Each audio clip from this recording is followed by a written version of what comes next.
Continuem al punt 5 del temari, anem a fer operacions amb vectors, però ara treballant per components, és a dir, de manera numèrica, no geomètrica. Molt fàcil, per sumar vectors l'únic que haurem de fer és sumar component x amb component x i component y amb component y. Per restar vectors exactament igual, component x menys component x i component y menys component y.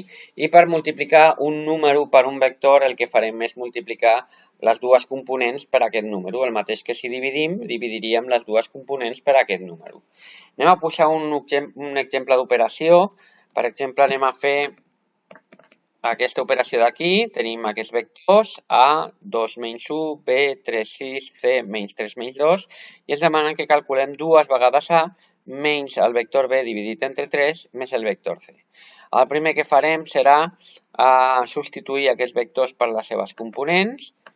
Si sortissin més d'una vegada, jo el que us recomano és que abans reduïu al màxim l'expressió, és a dir, si sortís, per exemple, dues vegades el vector A més 4 vegades el vector A, doncs que sumeu i dieu que això fan 6 vegades el vector A, d'acord?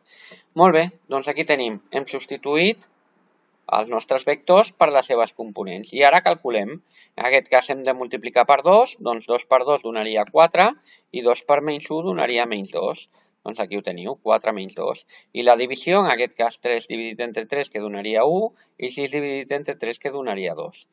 Calculem ara les sumes i les restes i ho farem component per component. És a dir, farem 4 menys 1 més menys 3, és a dir, menys 3, i per la component i menys 2 més menys 2, és a dir, menys 2 també. D'acord? Si sumem 4 menys 4, en aquest cas ens donarien 0, i aquí menys 2 i menys 2 que donarien menys 6. Per tant, ja ho tindríem. Val? Aquest seria el resultat d'aquesta operació amb vectors. Val? Com a conclusió ho tenim aquí. El que farem per sumar o restar vectors és sumar o restar les components x per un costat i les components y per l'altre. I per multiplicar o dividir el que fem és multipliquem les components x i component y per aquest valor que està multiplicant o dividint. Anem a resoldre el que s'anomenen equacions vectorials, on tenim, en aquest cas ens donen dos vectors i ens demana que calculem un vector x de manera que es compleixi aquesta expressió d'aquí.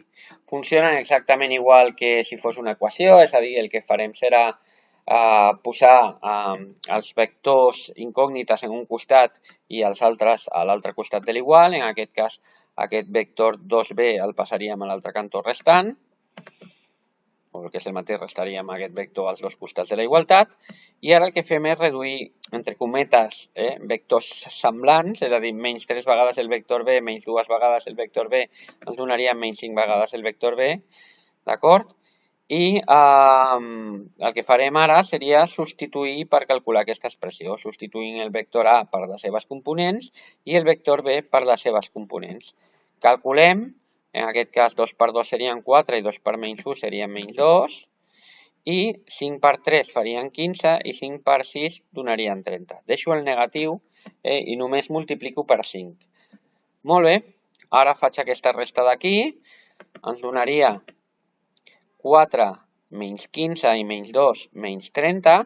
I com a resultat, 4 menys 15 farien menys 11 i menys 2 menys 30 menys 32. I per últim, aquest 2 el passo a l'altre cantó dividint, o dividint deixo entre 2 les dues expressions, i em quedaria menys 11 partit per 2 i menys 32 partit per 2, que ens donaria menys 16. Molt bé, doncs fins aquí les operacions amb vectors. Al proper punt del temari treballarem al punt mitjà.